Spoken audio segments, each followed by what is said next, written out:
My brother kicked me out the day after Dad's funeral. He didn't know whose name was on the deed. I'm 27.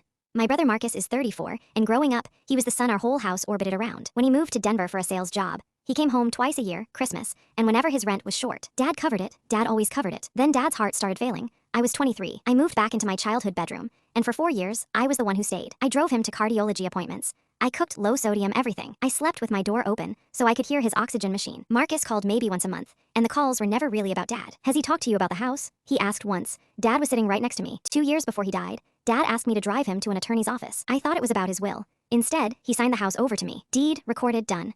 Your brother would sell this place before the grass grew back over me, he said. Don't tell him, let's have peace while I'm alive. So I didn't tell him. I paid the property taxes from my own checking account and said nothing. Dad passed on a Tuesday in March. The funeral was that Friday. Saturday morning, Marcus sat me down at Dad's kitchen table, his wife Dana beside him, and slid my own coffee mug toward me like a settlement offer. We've talked, he said. The house goes to the oldest. That's how Dad would have wanted it.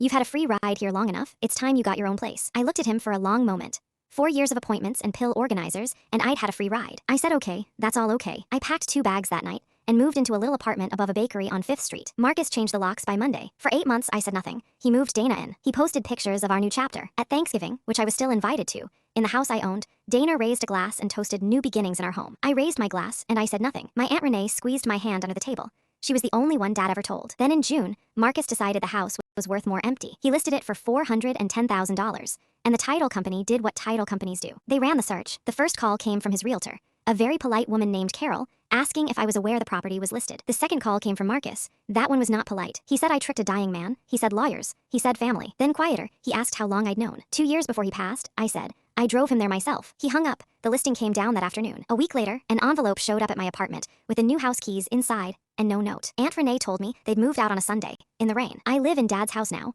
His garden came back this spring. The grass grew over just fine. Marcus tells the family I stole his inheritance, and I let him, because everyone who ever sat in that kitchen knows who stayed. He always said the house should go to the one who earned it. For once, we agree. I just never had to say it out loud.